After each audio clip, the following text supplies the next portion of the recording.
போற்றி ஊழிமணி ஊழிமணி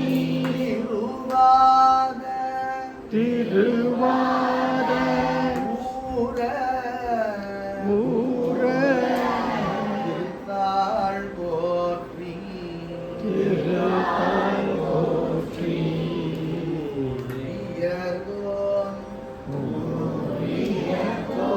வெப்பு ஒழித்த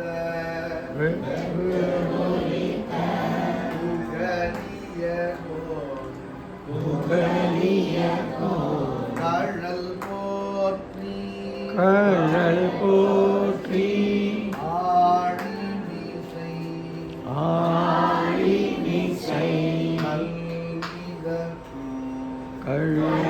கல்விதத்தில் அமைந்த பிரான் ஆனந்த பிரான் அடி போற்றி அடி போற்றி வாழி திரு வாழி திரு நாவலு நாவலு வந்தொண்டர் வந்தொண்டர் பதம் போற்றி பதம் போற்றி ஊழிமணி ஊழிமதி திருவாத திருவாத ஊரத்திரு தாழ் போற்றி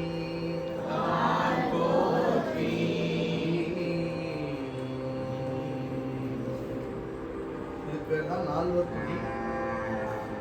நால்வர் யாரு? திருஞான சம்பந்தர், திருநாவுக்கரசர், சுந்தரமூர்த்தி நாயனார், மாணிக்கவாசகர்.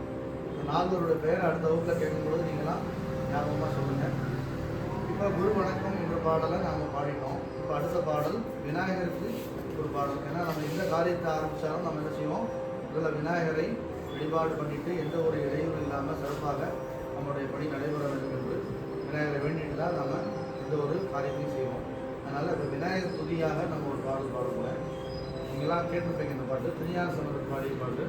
திருவலிவலம் அப்படிங்கிற ஒரு தளத்தில் போய் அவர் கோயிலில் போய் பாடும் பொழுது இந்த பாடலை பாடியிருக்கிறாரு. இந்த பாடலில் விநாயகரோட அவதாரத்தை ரொம்ப அருமையாக சொல்கிறாங்க. விநாயகர் அவதாரம் எப்படி நடந்ததுன்னு பல புராணங்களில் பல கதைகள் வரலாறுலாம் சொல்லுவாங்க. நம்ம திருஞான சம்பந்தர் ரொம்ப அருமையாக ரொம்ப எளிமையாக சொல்கிறாரு. பிடியதன் உருவமை குழம்பிக்கு கடியது வடிகொடு தனதடி வழிபடும் அவரிலர் நடிகண்ண பதிவர அருளின மிகிப்படை வடிவினர் பயில்வரி வளமுறை எளிய. இந்த பாடலாம் நீங்களாம் கேட்டிருப்பீங்க. இந்த இப்படி பாடுறதை விட இசையோடு பாடினா ரொம்ப நல்லாயிருக்கும். பல முறை பாடலாம், பல முறை கேட்கலாம். இந்த இசை வந்து என்ன செய்யுது, நம்மளை ஈர்த்து. இப்போ இந்த பாடலுக்கு உள்ள விளக்கம், பிடி என்றால்